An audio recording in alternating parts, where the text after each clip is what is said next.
nggak akan berdua doang, kita bakalan ngobrol-ngobrol bareng sama Mas Rafiq dari Detik Jateng. Selamat sore Mas Rafiq. Selamat sore Mas Selamat sore Rafiq, Mas Edo, gimana Mbak kabarnya Pocut, hari apa ini? kabar?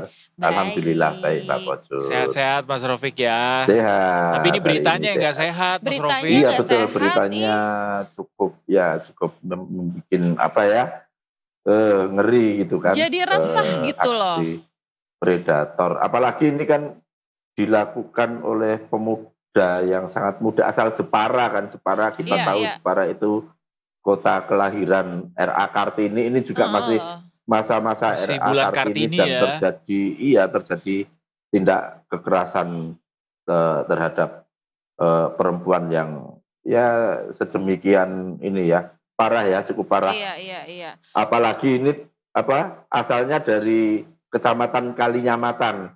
Mungkin kalau kita mengenal Ratu Kalinyamat adalah salah satu panglima wanita di ini kan dulu di Oke. Kerajaan Demak yang ikut menyeberang ke Malaka untuk menyerang Portugis itu sebenarnya, dan ini terjadi di situ kan kayaknya agak Iya, sedih ironis gitu ya, ya. ironis, Iya Ini betul gimana sih betul. betul. awal mula cerita ini Ya. terungkap Mas Rafiq? Ya kalau awal mula terungkapnya ini dari ini apa namanya, ceritanya salah satu korbannya itu kan HP-nya kebetulan rusak gitu kan. Mhm. Oke. HP-nya kebetulan rusak, kemudian oleh ibu si korban ini, karena korban juga masih kategori anak ya, Ya. oleh ibu si korban ini dibawa ke servisan HP gitu, dan setelah jadi ternyata ada apa namanya, percakapan di chat yang memang mencurigakan, dan Aha. ada video-video ya tindakan tindakan apa namanya, yang pencabulan tersebut, dan kemudian dari orang tua ini menanyai anaknya apa yang sudah terjadi, dan dari situlah akhirnya terungkap bahwa apa namanya, terjadi apa ya, perkosaan dari pelaku terhadap si korban ini, dan kemudian dari situ orang tua kemudian melaporkan ke polisi. Nah, setelah dalam penyelidikan ternyata korbannya tidak cuma satu. Awalnya polisi menemukan ada 21 korban yang lain. Oh. 20 korban yang lain yang semuanya anak, masih di bawah umur ya, Wow. masih di bawah Range umurnya berapa, Mas? ada yang 12, ada yang Oh. 14, ada yang 16, dan yang paling dewasa itu 17, yang paling paling gede 17. Dan setelah di apa namanya, diselidiki lebih lanjut ternyata saat ini korban sudah mencapai 31 orang. Memang sebagian besar berasal dari Jepara, tapi ada juga yang dari kota lain seperti dari Jawa Timur ada, dari Semarang ada, bahkan dari Lampung juga ada. Oh, oke. Tapi bisa diceritain sedikit nih Mas Rafiq, kalau untuk pelaku sendiri umurnya berapa, pekerjaannya apa? Pelaku ini masih sangat muda ya, masih Aha. masih 21 tahun, bayangkan masih 21 tahun, Oke. masih cukup muda ya, barangkali ya Ya. lulus SMA lah, barangkali usia-usia yang masih sangat muda, dan selama ini dia bekerja sebagai karyawan di sebuah usaha konveksi, usaha Oke. usaha jahit menjahit seperti itu ya. Dan ya memang hal ini membuat kaget Ya. masyarakat di sekitarnya, tetangga-tetangga gitu, karena pada dasarnya pemuda ini dikenal sebagai orang yang pendiam gitu loh, orang yang Oh. pendiam, nggak banyak tingkah gitu, tapi tiba-tiba aksinya terbongkar dan sedemikian parah karena ketika polisi melakukan pemeriksaan, penggeledahan seperti itu, tetangga pada akhirnya juga tahu bahwa korban si pemuda ini mencapai 31 orang. Jadi memang memang memang sangat sangat apa ya, kasusnya memang sangat berat, dan para tetangga juga tidak menyangka karena ya Syok ya. masih muda juga apa namanya, pendiam, orangnya juga nggak, kalau di kampung sih nggak banyak tingkah, tapi ternyata di luar dia melakukan kejahatan yang sangat luar biasa. Iya, kalau modus dari pelaku ke korban tuh seperti apa, Mas?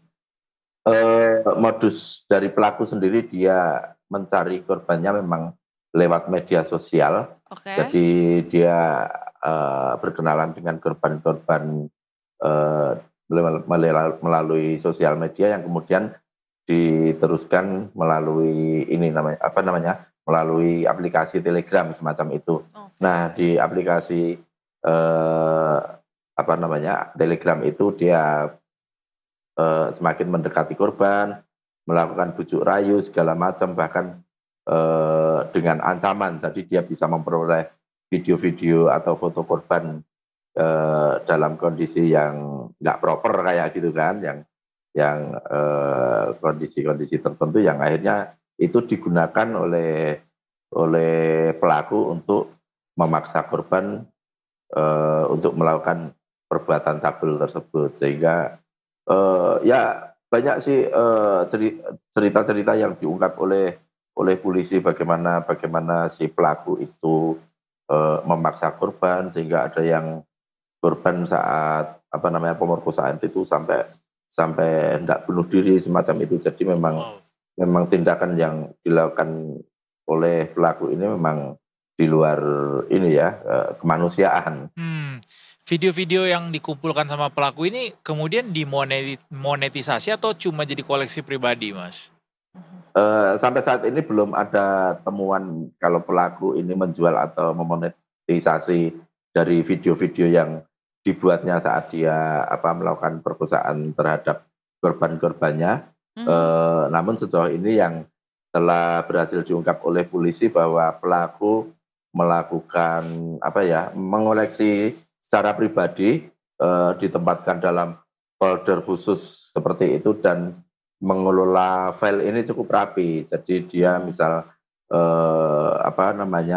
mendokumentasikan salah satu, video salah satu korban itu dia seperti nama korban gitu, dia jadikan sebagai nama file di video tersebut. Artinya dia, mengorganisir file ini memang cukup rapi si pelaku ini. Iya iya. Nah untuk korbannya sendiri apakah, jenis kelaminnya sama atau campur perempuan laki-laki, Mas?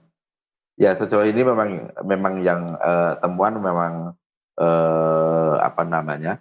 korban memang lawan jenis gitu. Ya. Ya lawan jenis rata-rata memang masih sekolah dan semua memang masih kategori anak. Sehingga apapun, yang dilakukan ini memang memenuhi pasal-pasal, di beberapa undang-undang sekaligus, baik undang-undang ITE karena dia, mendokumentasikan termasuk, mentransmisikan file semacam itu, undang-undang perlindungan anak juga dia, dikenai pasal tersebut. Berarti total dari pasal-pasal yang dikenakan, dituduhkan itu, berapa total ancaman kurungan penjaranya, Mas Rofik? Kalau untuk ancaman penjara memang untuk kasus ini memang, maksimal karena memang korban-korbannya semua masih Di bawah. anak-anak semacam itu, masih anak-anak, masih di bawah umur.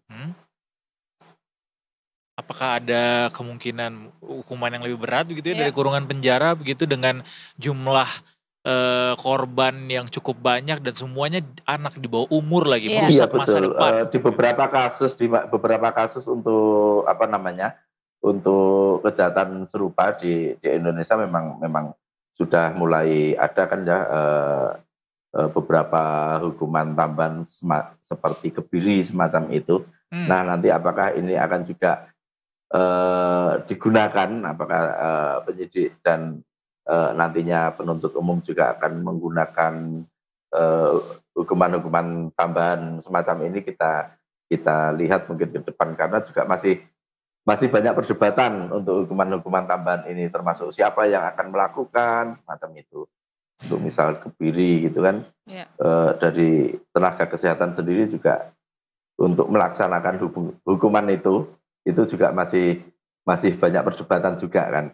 Karena tenaga kesehatan, sudah disumpah bahwa pekerjaannya adalah menolong orang. Nah, apakah dengan dia melakukan eksekusi ini apakah itu sesuai dengan sumpahnya itu memang masih jadi perdebatan. Tapi untuk pengenaan hukuman tambahan itu nanti kita lihat lebih lanjut barangkali nanti di penuntutan. Iya. Nah kalau misalkan untuk keadaan korban sekarang gimana kondisi psikologisnya sih sebenarnya Mas? Apakah ada penanganan untuk kondisi Pendampingan korban psikologisnya? mungkin ya. Ya, saat ini juga untuk korban korban kekerasan ini mendapat pendampingan dari PPA di kepolisian, dari Perlindungan Perempuan dan Anak, unit tersendiri gitu kan di kepolisian. Nah, kita juga masih akan wawancara lebih lanjut dengan pemerintah kabupaten setempat, apakah juga nanti akan ada aksi-aksi nyata untuk pendampingan terutama pemulihan trauma terhadap korban ini, apalagi karena memang sebagian besar korban memang ini berasal dari satu kabupaten yang sama. Ya. Baik. Termasuk apakah dari orang tua para korban apa sudah ada yang bersuara, Mas Rofik? Kalau saat ini masih belum, artinya memang karena korban memang masih anak ya, artinya kita juga tidak akan mengorek lebih lanjut ke sisi korban, tapi memang dari pernyataan dari kepolisian tadi memang menyatakan bahwa banyak dari korban yang sampai mengalami depresi dan traumatik, salah satunya bahkan sempat nyaris bunuh diri bahkan saat perkosaan itu dilakukan. Baik, kita harapkan ini bisa segera diadili begitu ya dan Betul.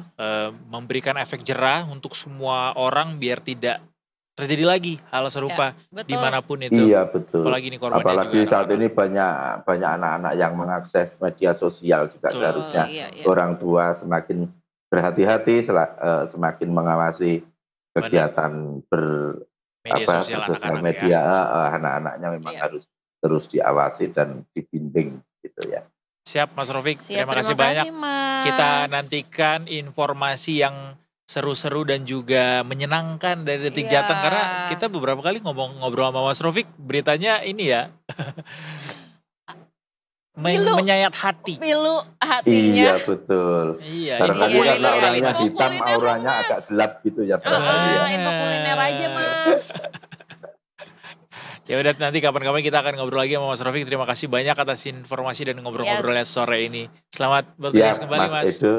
Mbak Pocud, selamat bertugas kembali. Selamat sore, salam sehat selalu.